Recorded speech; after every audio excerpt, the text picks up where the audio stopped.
this was a thing that I learned about my own internal homophobia, which I didn't think I had, right? And I think we all have, because you can't be raised the way we were and not carry it with you somewhere. But I'll give you an example. When people used to ask me when I first saw Nightmare on Elm Street, what did I think? And I saw it at MGM, right, on an IMAX screen, and with very powerful industry people in the audience. And this was the first time that I was going to play an all-American boy. You know, I had played many versions of Crazy and Nuts. I played transgendered person, felt completely comfortable with that when I was doing Jimmy Dean with Robert Altman. And I had no problem with any of that. But to play what I thought was a normal boy, in my head was like not possible, and was Mount Everest, right? So I used to say when I saw myself, people would say, what did you see? You know, and I'd say, oh, you know, it was a movie star finally, it's like all my dreams came true, all that kind of stuff, and it's not the truth. And I learned to tell the truth. What I saw when I saw that was, I thought, oh my God, I look like a big fan, and my career is over. That's what I thought. And that's horrible, you know what I mean? That's really horrible. And so I had to deal with that, you know, and like, I mean, I'm a man now, I'm a political activist is what I really am. And I'm very comfortable with who I am. It took me a long time to be myself, to be comfortable with the way my hands move, the way my walk is, the sensualness of me as a homosexual, right? Because I had to cover all that up. Like when I would go to, I think I'm a good actor, but by the time I got a film, they had seen many different versions of me. I mean, there was a version of me that walked into the casting director's office. Generally, the casting director was a homosexual. It was his job to get rid of the homosexuals, right? So there was that. And then the next, and then the next, and then the next. I had my friend Dennis Christopher, to tell you how toxic that world was, he was hired to do the film Ordinary People, right? And Dennis Christopher fired him, right? And the reason they fired, and his agent said, why are you firing him? You know, isn't he fabulous? They'd seen the Russian. They were like, yeah, but we decided to leave the camera on for 2 days when he was off, not working. And we don't like that person. That person we don't think we can sell. We love him in the movie. And they fired him and replaced him with Tim Hutton. And Tim Hutton won the Academy Award for that one.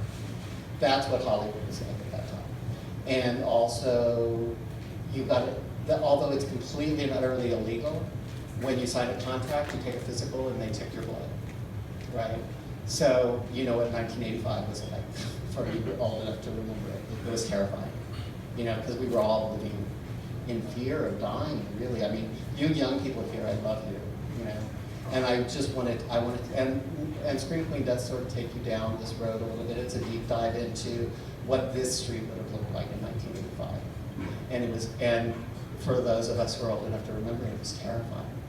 And we want to empower you young people, right, to have the tools in case all that happens again, that you can take care of each other.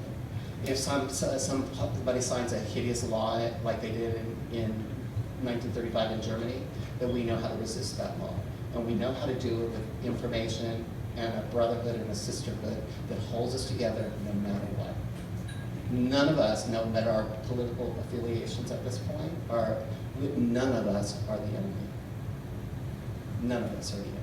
And we want to tell that story over and over and over again so you get prepared. Because we saw a lot of death and horror in 1985, but we developed a family.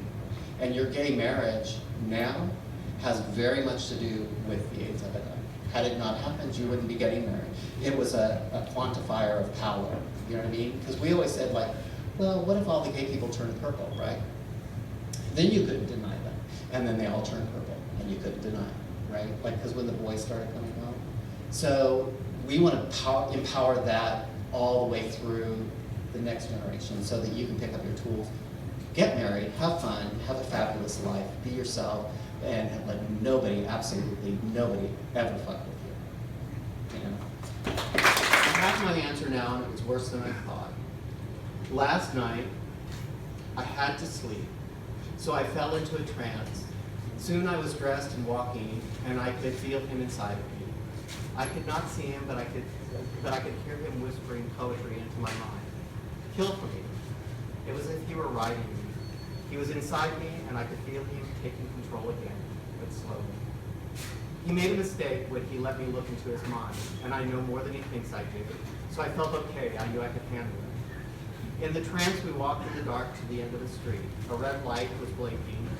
I was very hot and nervous, and so he made it rain slightly to cool me off. The light was an entrance to a club, a strange, dirty S&M place. Men and women everywhere, dressed in leather. Some held props or leashes. It felt dirty. I seemed to have a golden light around me, and that was him. I went to the bar and ordered a beer, thinking to myself, I know I'm dreaming now because the monster behind the bar did not card me. Sorry. Then it began to live. A hand touched mine and then roughly embraced me. It was the teacher from school. In my mind, I knew what would happen next. He walked me out of the bar and into his car, and he began to drive. It was very quiet.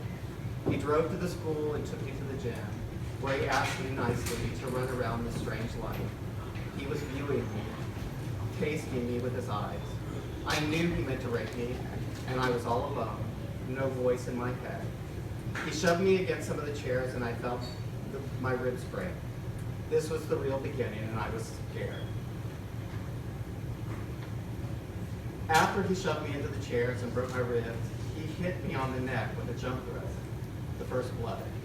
He said very calmly, give me all your clothes and take a shower. I heard a voice in my head, my demons, telling me to relax, and I should do as he was told. I went to the shower, shaky and cold. The hot water felt good, but I could not trust it as I knew I was in terrible danger. I could see him in the office. He was looking for something, and then he put my clothes in a safe, shut the door, and turned the lock. He was coming for me. Suddenly the shower made a strange noise and began to turn into steam. I fell into a trance as he began speaking poetry to me again. We have work to do, you and me. Kill for me. It will be fine. It'll feel good. Then, like a movie, it began. He became me. With his mind, he roped the teacher and tied him to the wall. He beat him with the many objects. He was screaming. There was no doubt he slashed and stabbed him to death. He sodomized him with a stick, as if to give a gift to my friend for being mean to me. And suddenly, I was me again. He was gone, and I was covered in blood, holding the knife contraption.